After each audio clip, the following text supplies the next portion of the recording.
Buenas tardes. ¿Cómo está? ¿Bien? Qué bueno. Vamos a continuar con la segunda parte del Evangelio de Lucas y vamos a ver el capítulo 3, si me hace favor. Vamos a ver ahí. Dice el verso 1, ¿lo tiene? Dice el verso 1: en el año 15 del imperio de Tiberio César, siendo Poncio Pilato gobernador de Judea, Herodes tetrarca de Galilea, su hermano Felipe tetrarca de Iturea y de la provincia de Traconite, y Lisanias tetrarca de Abilinia. Mire, este capítulo contiene muchos detalles que revelan que Lucas se esforzó en escribir la mayor exactitud, y aquí se citan varios personajes que nos permiten determinar las fechas. César Augusto era emperador cuando nació el Señor Jesucristo. Por la historia secular sabemos que Tiberio César era brillante pero brutal, era inteligente aunque astuto, además era inhumano e irreverente. Intentó dominar al mundo de su tiempo este hombre, ¿no? Y a continuación se nos dan los nombres de los gobernantes títeres. Ahí vemos un par de gobernantes títeres. Este par de gobernantes títeres, dice el verso 2, mire: y siendo sumos sacerdotes Anás y Caifás, vino palabra de Dios a Juan, hijo de Zacarías, en el desierto. Anás y Caifás eran una representación de títeres nada más. O sea, me refiero a que se dejaban manipular y gobernar, y ellos hacían lo que estos hombres decían. Eran los sumos sacerdotes. ¿Por qué había dos sumos sacerdotes? Bueno, la existencia de dos sumos sacerdotes revela el poder de Roma en aquel tiempo sobre la religión en Jerusalén. Anás fue sumo sacerdote del año 6 al 15, pero fue depuesto por los romanos, o sea, fue quitado por los romanos. Posteriormente su yerno Caifás fue colocado en su lugar. Sin embargo, los judíos seguían reconociendo a Anás como el sumo sacerdote legítimo, aunque Caifás se desempeñara como tal. Entonces, por eso había dos sumos sacerdotes en aquel tiempo, ¿sí? Entonces, ahora sí que uno era como sumo sacerdote honorario y el otro era el activo, el yerno. Entonces, la ocupación normal para Juan el Bautista habría sido servir en el templo. ¿Se acuerda del papá de Juan el Bautista? ¿Quién era? ¿Quién era? Ay.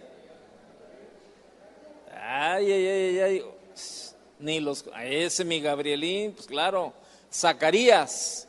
¿Y Zacarías qué era?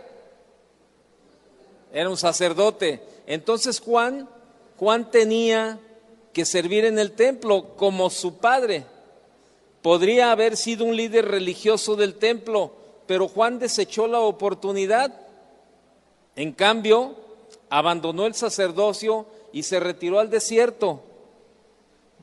Fíjese, para que vea, o sea, el carácter. No quería servir, Juan no quiso servir bajo un sistema corrupto. Y fue así que se convirtió en un profeta. Esa fue su trayectoria. Siendo un sacerdote, llegó a ser un profeta. Y Juan el Bautista fue uno de esos notables y sorprendentes personajes que aparecen de vez en cuando.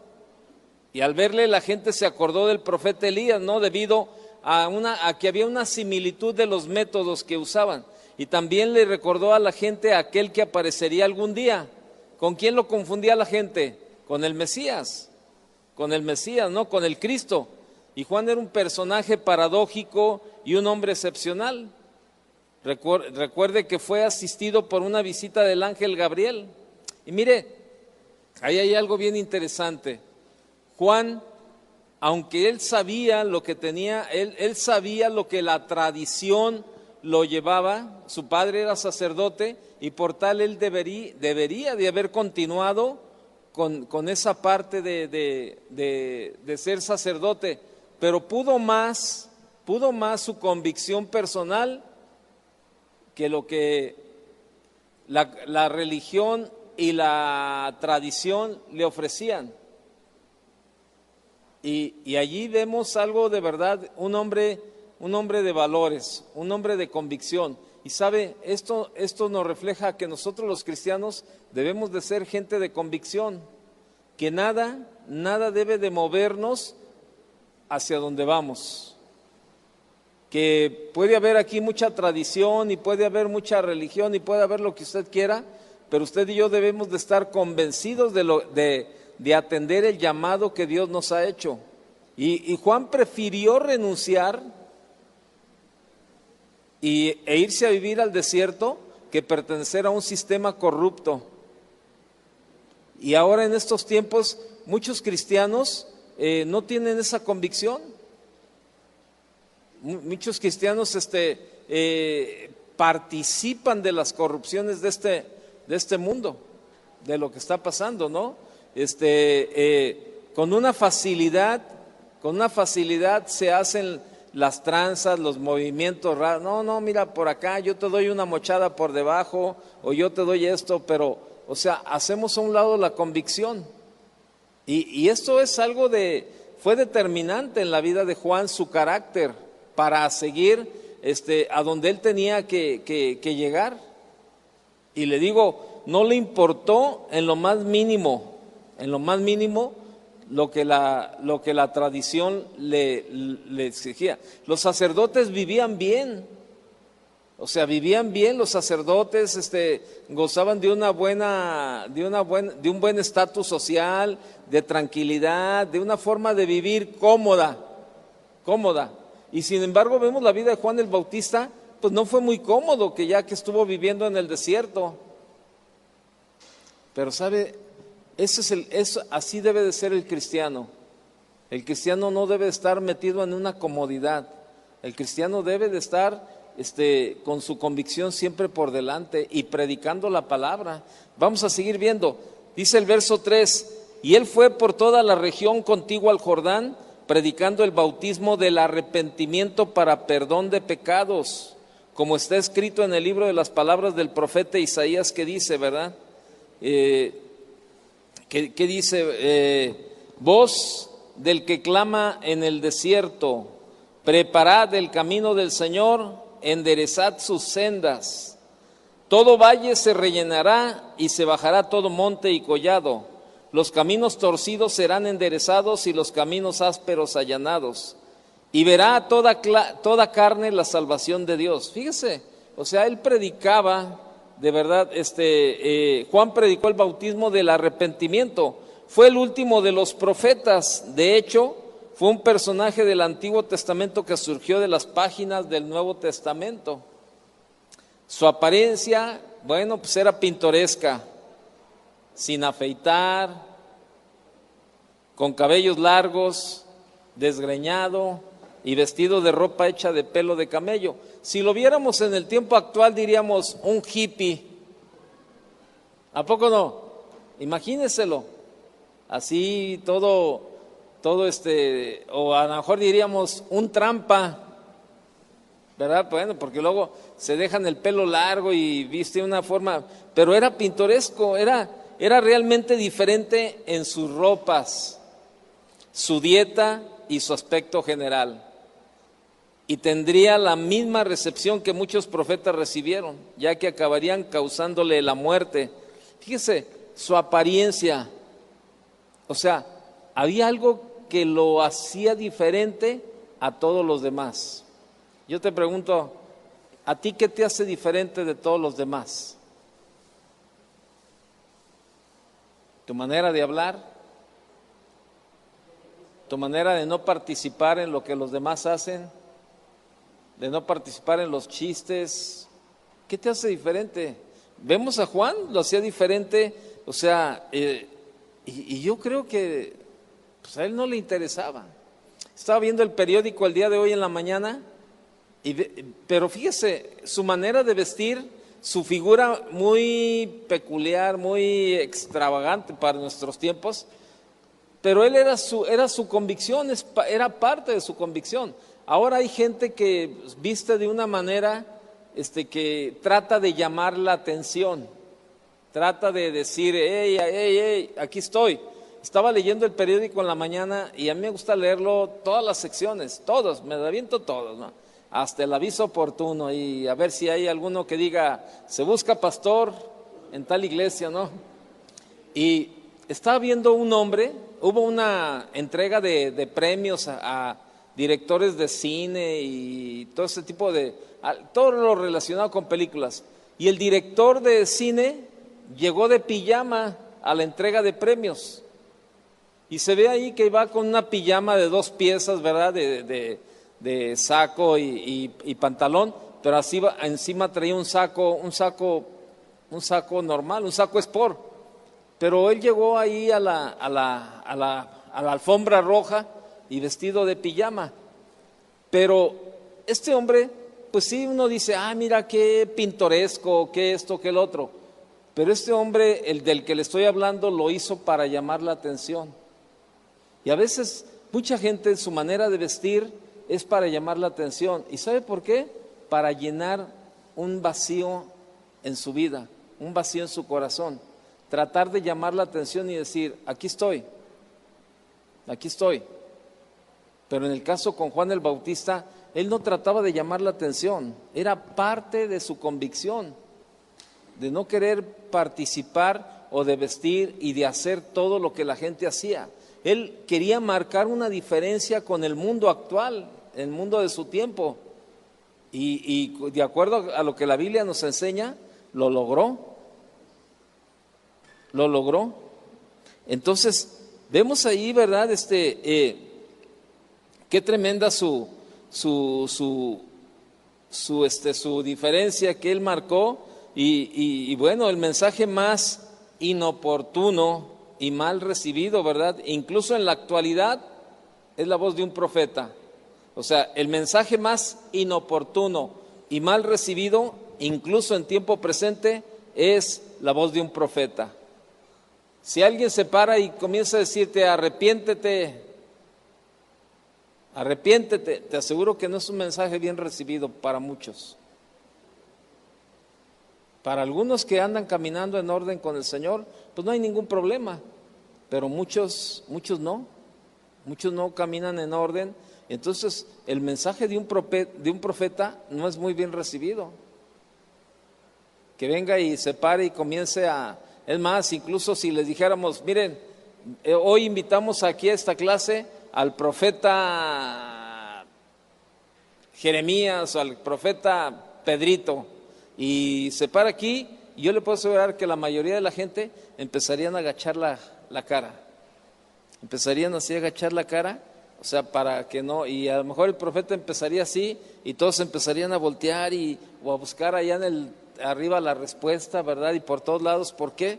Porque hay una incomodidad para mucha gente, porque se sabe cuando el profeta comienza a hablar, en muchas de las ocasiones es confrontar. Y déjeme decirle algo, se ocupan profetas en este tiempo, profetas que confronten al cristiano con su manera de vivir. Yo sé que la palabra de Dios nos confronta, pero muchas veces la leemos y bueno, pues nos hacemos que la Virgen nos habla. Pero un profeta que se para aquí, que te dice, arrepiéntete, cambia tu manera de vivir, comienza a tratar bien a tu esposa, comienza a someterte, tú eres hijo de familia, obedece que comience a hablarte así de parte de Dios.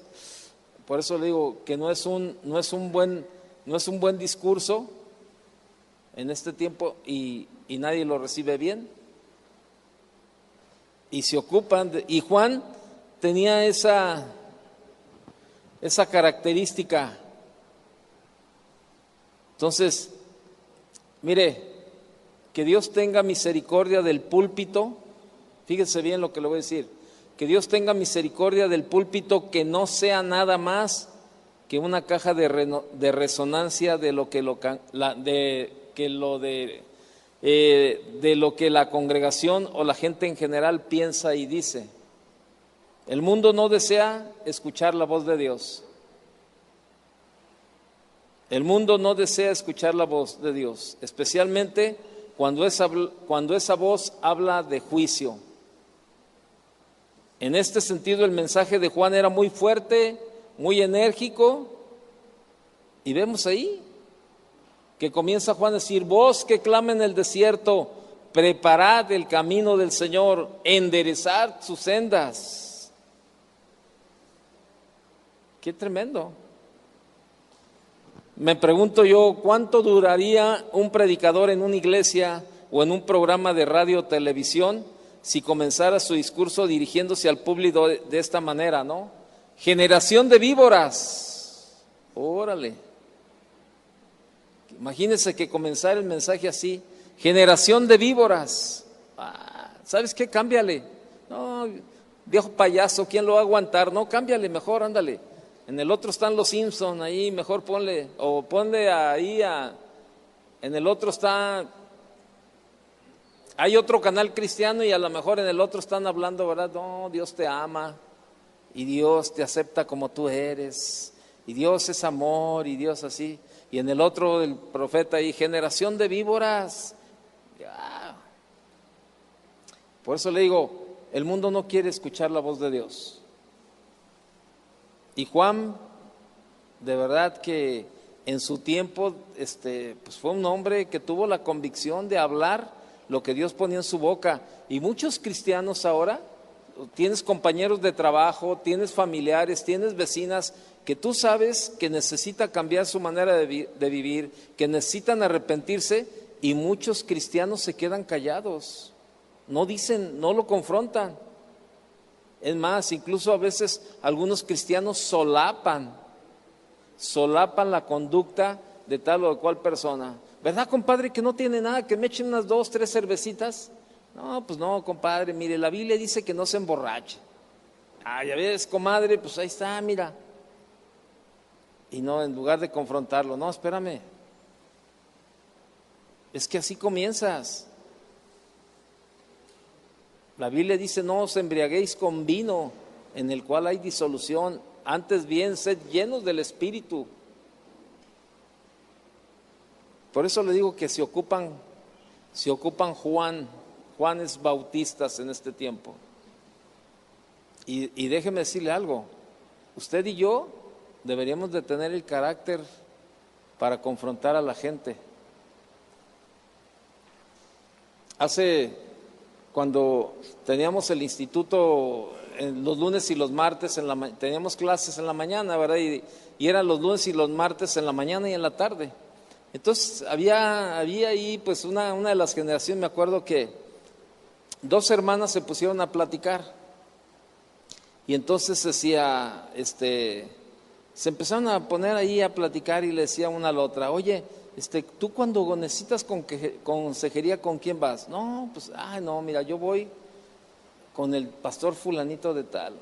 Ese pastor es un amor, ese pastor es un pan, padrísimo con él, no, buenísima onda. ¿Y tú con quién vas? No, yo voy con otro pastor así, con este. ¿Con quién? Híjole, no, yo con ese no voy, porque ese te regaña, ese te dice las cosas claras, te dice las verdades como son. Entonces esta hermana le decía: pues es que a eso vamos, a consejería, a eso vamos, cuando vamos a pedir un consejo, que nos digan la verdad. Si hablamos con la verdad, qué bueno que nos digan la verdad y que no traten de dorarnos la píldora y que digan: no te preocupes, ¿verdad? Entonces, y a veces así es el cristiano. Le da vueltas y le da vueltas y le da vueltas para que no le digan sus verdades. Dice el dicho mexicano: la verdad no peca. Mire qué bien sabe, ojalá y sepa la Biblia de esa manera también. Entonces, qué tremendo, ¿no? Que comenzara con una introducción en la televisión o en la radio de esa manera, ¿no? Híjole. Pero bueno, vamos a seguir leyendo, verso 7. Y decía a las multitudes que salían para ser bautizadas por él: oh generación de víboras, ¿quién nos enseñó a huir de la ira venidera? Haced pues frutos dignos de arrepentimiento Y no comencéis a decir dentro de vosotros mismos, tenemos a Abraham por padre, porque os digo que Dios puede levantar hijos a Abraham aún de estas piedras. Qué tremendo, ¿no? El mensaje de Juan era de arrepentimiento. El arrepentimiento está incluido en la fe. El apóstol Pablo le dijo a los creyentes de Tesalónica que ellos habían abandonado los ídolos para seguir al Dios vivo y verdadero y para comenzar a servirle. No puedes volverte a Dios, convertirte a Dios sin apartarte de algo, sin abandonar algo. Fíjese bien, le voy a decir, se lo voy a repetir. No puedes volverte a Dios, convertirte a Dios sin apartarte de algo, sin abandonar algo. No puedes volverte a Dios ni convertirte a Dios sin apartarte de algo o sin abandonar algo.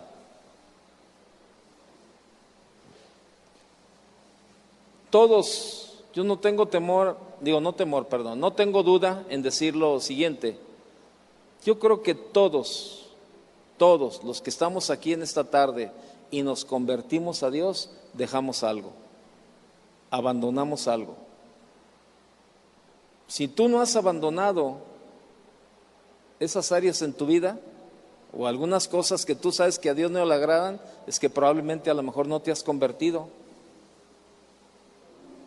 Algunos, ¿se acuerda la parábola del hijo del joven rico? ¿Se acuerda cuando va con Jesús y le dice, ¿qué haré para heredar la vida eterna? Y Jesús le dice, bueno, los mandamientos sabes, esto y esto y esto y esto. Y el joven le dijo, todo esto lo he guardado desde mi juventud. Pero Jesús sabía que el joven tenía que abandonar algo para convertirse y seguir a Cristo. Y él sabía que las riquezas estaban en el corazón del joven. Y Jesús le dice, anda y vende todo lo que tienes y repártelo a los pobres. ¿Qué pasó?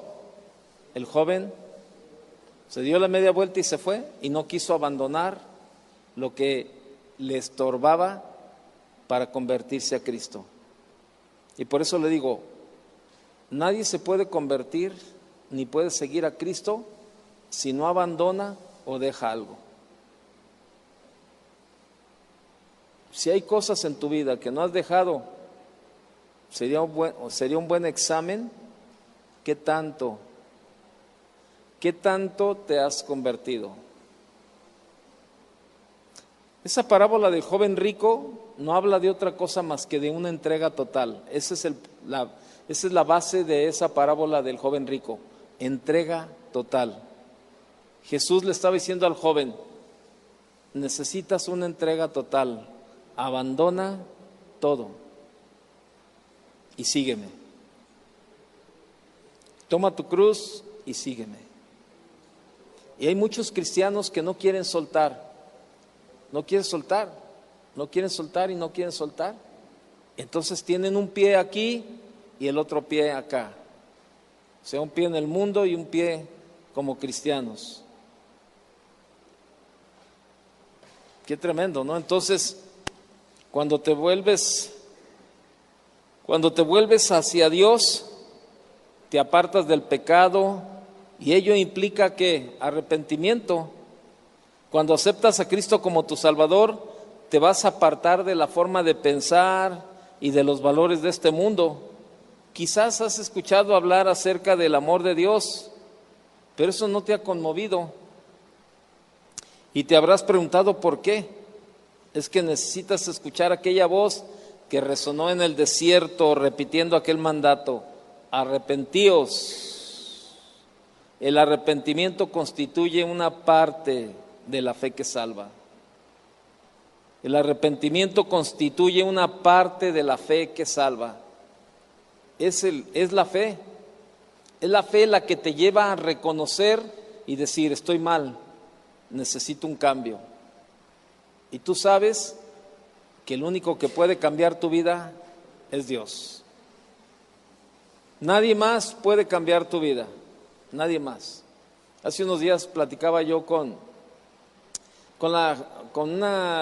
voy a un lugar donde me voy a cortar el pelo, ¿no? Y tengo, híjole, como 40 años yendo con la misma señora que me corte el pelo, ¿no? Y pues ya, imagínense, conoce a mis hijos, conoce a mi esposa, conoce a mis cuñados, o sea, no. Entonces estaba ahí platicando con ella y yo le pregunté por su hermana, le dije, oye, ¿y dónde está tu hermana? Y me dijo, fíjate que está con el psicólogo, todos los viernes tienen un tiempo con el psicólogo. Y yo le he compartido a ella muchas veces y le dije, mira, dile a tu hermana que el único que puede cambiar su vida, el único que puede cambiar su matrimonio, el único que puede cambiar la vida de sus hijos, el único que puede restaurar toda su familia, solamente es Dios. No le busques por otro lado, no le busques. ¿Qué necesita ella? Y tu cuñado, tu hermana y tus sobrinos, arrepentirse, volverse a los caminos del Señor, y entonces el Señor comenzará a trabajar y pondrá todo en orden en la vida de ellos.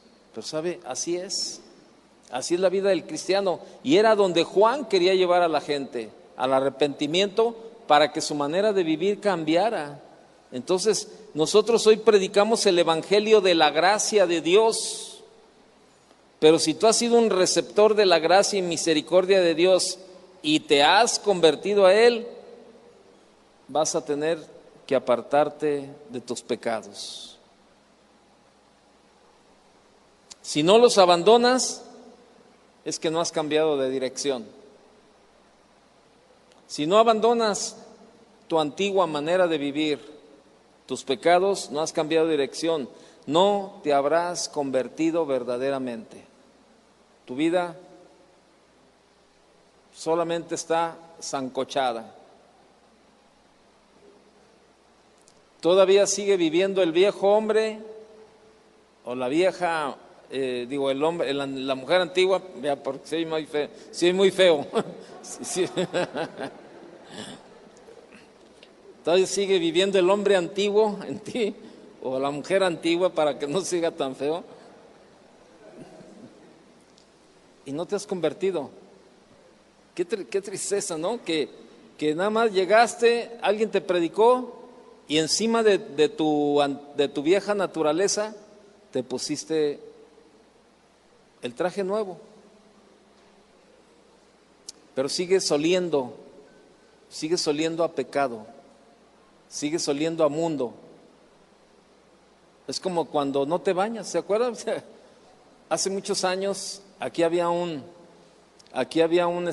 lugar que se llamaba el Casino del Agua Azul. Los que son contemporáneos se acordarán. El Casino del Agua Azul, que está aquí en el Parque Agua Azul, donde tocaba Paco Jáuregui y sus 18 profesores, ¿no? Una orquesta que estaba ahí. Pero pues yo era un adolescente, a mí no me dejaban entrar, pero todos los que yo conocía que iban para allá me decían, no, ¿sabes qué? Ese lugar huele horrible, man, huele horrible, dice, porque ¿sabes qué? Muchos de los que van ahí a bailar eran tardeadas, en aquel tiempo eran las cosas de otro sentido, más sanas, todo eso, y las tardeadas de ese lugar comenzaban de las 5 de la tarde a las 10 de la noche, a más tardar, fíjese, de 5 a 10. Entonces, los que iban ahí decían, no, huele bien horrible, mano, horrible. Dice, ¿sabes por qué? Porque muchos juegan fútbol en las mañanas y de ahí se van y no se bañan, nada más se quitan la ropa del fútbol y se ponen la otra ropa, yo creo, y ahí andan bailando y ahí pues le está saliendo todo el tufo, todo el olor, pero sabroso. Algunos andan en su jugo ahí todavía, ¿verdad? Y ¿sabes qué? Así hay muchos cristianos que siguen en su jugo. Nada más se pusieron la ropa nueva, pero abajo traen la misma ropa. Por eso la Biblia habla de arrepentimiento. Este arrepentimiento forma parte de la salvación. Y el mensaje de Dios hoy es el mismo según Hechos 16:31, ¿verdad? Cree en el Señor Jesucristo y será salvo. Qué tremendo, la verdad, qué tremendo esta parte, ¿no? Entonces, ¿qué versículo? El 9, ¿verdad? ¿El cuál? El 9. Dice, verso 9, y ya también el hacha está puesta a la raíz de los árboles, por tanto todo árbol que no da buen fruto se corta y se echa en el fuego. En los días de Juan, claro, Juan el Bautista, en los días de Juan, los árboles que no producían fruto eran considerados inútiles y se cortaban para ser utilizados ¿como qué? Como leña. En ese tiempo, ahora no, bueno, ahora es hasta un delito cortar un árbol. ¿Por qué? Por la contaminación y todo ese tipo de cosas. Los tiempos han cambiado, en aquel tiempo no había vehículos, no había contaminación, entonces pues veían un árbol seco y decían, no, ¿sabes qué? Órale, mano, dale agua y que sirva de leña. Era lo que pasaba. Y por eso Juan hablaba y decía, el hacha ya está puesta a la raíz de los árboles. Por tanto, todo árbol que no da buen fruto se corta y se echa al fuego. El mensaje de aquel profeta era realmente enérgico. Juan nunca comunicó el mensaje del amor redentor de Dios, porque no había sido llamado para transmitir esa clase de mensaje, sino más bien un mensaje de juicio inminente, que era lo que se ocupaba en ese tiempo. ¿Ustedes creen? Yo le pregunto, ¿usted cree que Dios es justo? Yo creo que sí. ¿Usted cree que Dios es amor? ¿Sí o no? Pero cuando Dios habla enérgicamente, ¿deja de ser amor? ¿Deja de ser amor? No. Es como cuando tú hablas a tus hijos. ¿Sabes qué? No sigas haciendo lo que estás haciendo porque te vas a dañar. Y tú le hablas enérgicamente y tú le estás diciendo, le estás hablando porque lo amas y le estás hablando ¿sabes qué? Ya te lo he dicho 1, 2, 3 veces, no te subas porque te vas a caer. Y no ha cambiado tu amor por tu hijo. Le hablas de una manera enérgica porque quieres lo mejor de él. Bueno, Juan vino y habló con una manera enérgica. Su mensaje era eminentemente enérgico. Pero ¿sabe por qué? Era la manifestación del amor de Dios hacia la gente, que querían llevarlos al arrepentimiento. Y por eso Juan hablaba de esa manera, porque si hay alguien que conoce los corazones y alguien que conoce los pensamientos, ¿quién es? Dios. A veces los que tenemos varios hijos, sabemos que no todos los hijos le podemos hablar igual. Yo tengo 3 y sé que a uno, con que le diga, no hagas eso, y ya, se acabó. Pero hay otro que sí le tengo, a otro o a otra que tengo que decirle, por favor, ya te dije, no hagas eso. Si no me entiendes, voy a tomar otro tipo de acción, ¿verdad? Bueno, pues es que cada quien entiende diferente. Y ese era el mensaje que se ocupaba para aquellos tiempos, el mensaje que Juan, porque Juan no hablaba del mensaje del amor redentor de Dios, él hablaba directamente, ¿no? Entonces, tenemos que reconocer que esta también es una de las facetas del mensaje de Dios para nuestro tiempo. En el pasado la nación de Israel no había sido productiva como Dios había esperado, y el juicio sería para ellos una realidad. Juan le estaba diciendo a aquel pueblo que si no producían fruto, el hacha estaba lista para cortar de raíz a los árboles. En la actualidad, el Señor Jesucristo le está diciendo lo mismo a la iglesia. Vea lo que dice el verso 10. Y la gente le preguntaba diciendo, ¿entonces qué haremos? Y respondiendo les dijo, el que tiene 2 túnicas, dé al que no tiene, y el que no tiene que comer, haga lo mismo. Juan le estaba diciendo a los israelitas con un lenguaje comprensible y sencillo, que estaban viviendo para sí mismos, sin intentar compartir lo que tenían con los necesitados. ¿Cómo es esto? Que estaba viviendo la gente solamente para sí. No había un espíritu sensible para ayudar a los demás. ¿Cómo vive el mundo ahora? Lo mío es mío, y si te descuidas, también lo tuyo es mío. ¿Cómo vive el mundo? Y sabe, así vivía el mundo en aquellos tiempos también. O sea, ellos solamente cuidando lo propio, y Juan veía todo eso, y por eso le decía, ¿sabes qué? El que tiene 2 capas, comparte una. ¿Cómo está tu vida? Sabe que muchas veces cuando no compartimos, cuando no de verdad no somos sensibles a las necesidades de los demás, Dios cierra la mano. Y yo siempre pongo el ejemplo, les digo a mis hijos, a ver, ¿tú quieres que Dios te bendiga?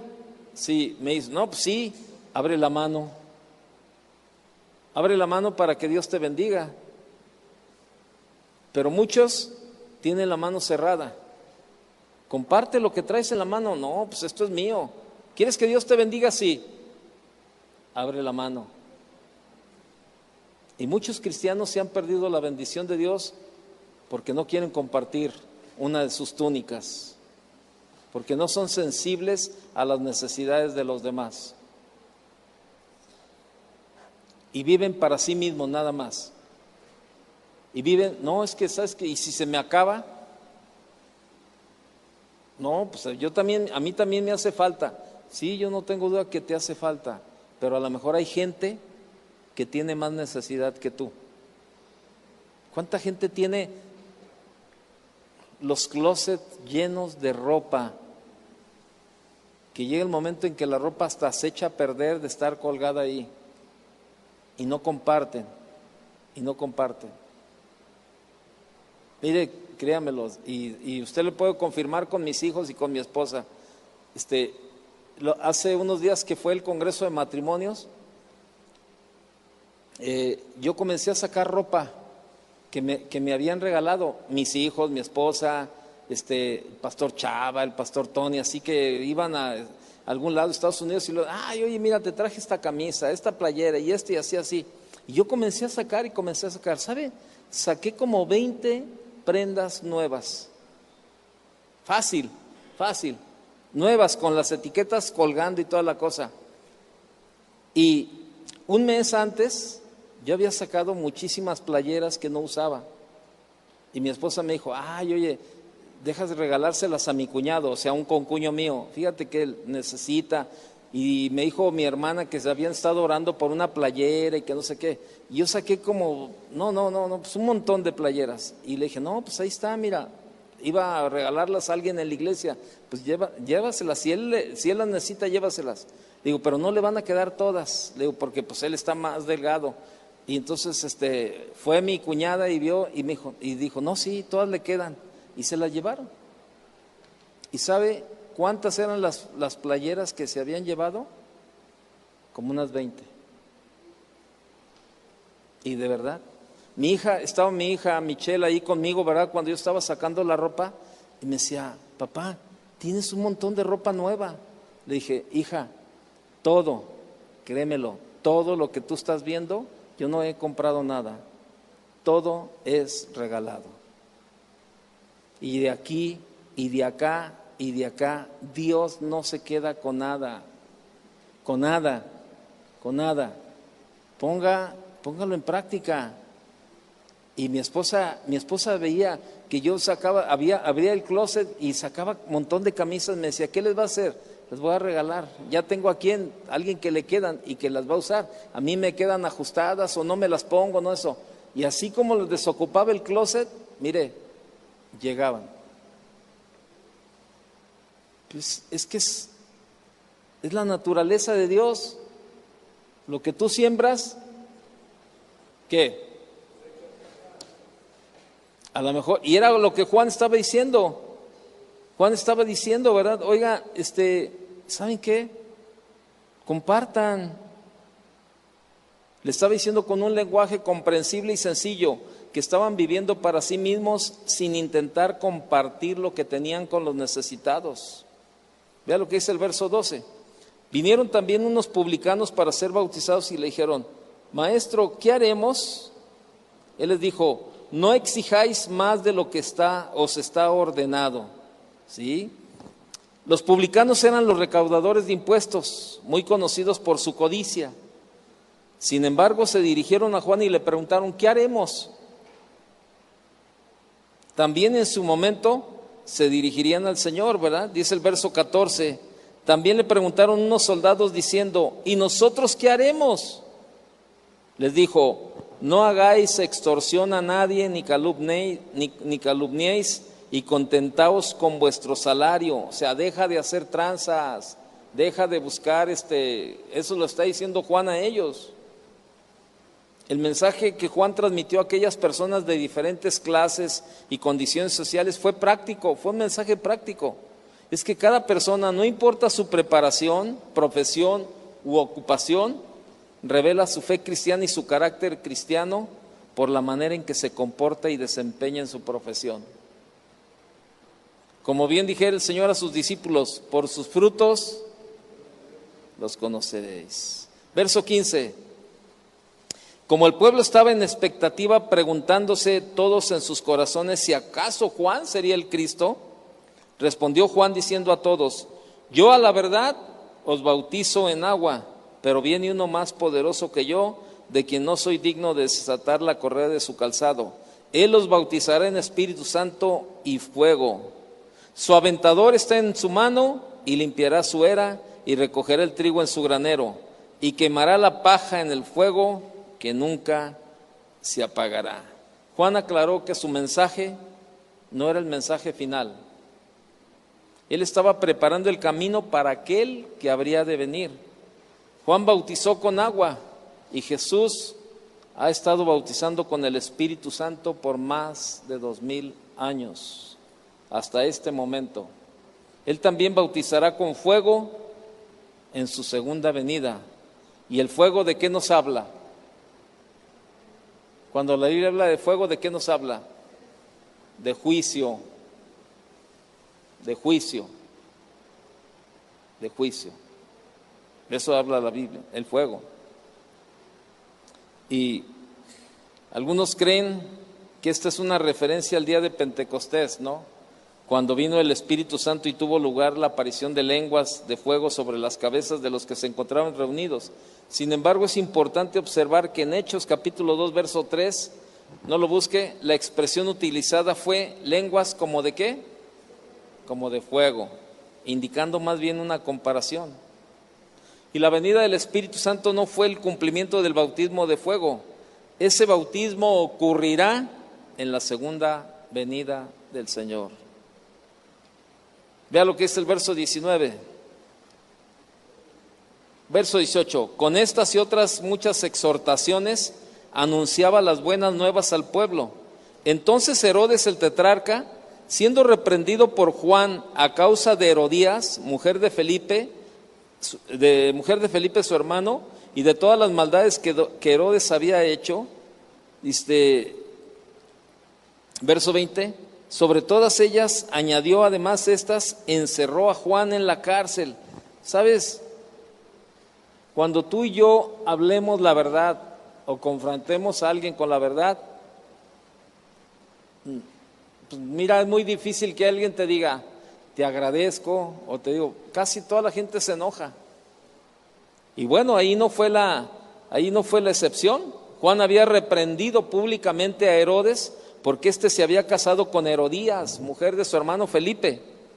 Herodías se había enfurecido por ello y había pedido que Juan fuese encarcelado. Herodes cumplió sus deseos y Juan fue arrestado y detenido a la cárcel. Qué tremendo, ¿no? Fíjese, o sea, hasta dónde lleva el enojo, ¿no? Entonces la mujer no le gustó lo que le dijo. Entonces, pues lo encerraron y ahí está, verso 21. Aconteció que cuando todo el pueblo se bautizaba, también Jesús fue bautizado, y orando el cielo se abrió y descendió. y descendió el Espíritu Santo sobre él en forma corporal como paloma, y vino una voz del cielo que decía: tú eres mi Hijo amado, en ti tengo complacencia. Lucas no estaba tratando de guardar aquí un orden cronológico de los eventos, para nada. Si así fuese, no había registrado el bautismo de Jesús antes del arresto de Juan el Bautista. En el bautismo de Jesús reveló la Trinidad. El Espíritu Santo descendió sobre Jesús, que también es un miembro de la Trinidad, y el Padre Celestial habló desde el cielo. Y bueno, ahí en el resto del capítulo 3 vemos la genealogía de Jesús.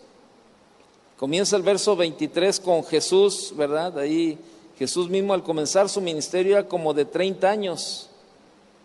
Hijo, según se creía, de José, hijo de Elí, y comienza ahí toda la genealogía, y vemos hasta el verso 38, hijo de Nos, hijo de Set, hijo de Adán, hijo de Dios. O sea, si usted se fija, Mateo presenta la genealogía de otra forma, y Lucas nos la presenta de otra forma. Creo que la genealogía que nos presenta Mateo es hasta Abraham.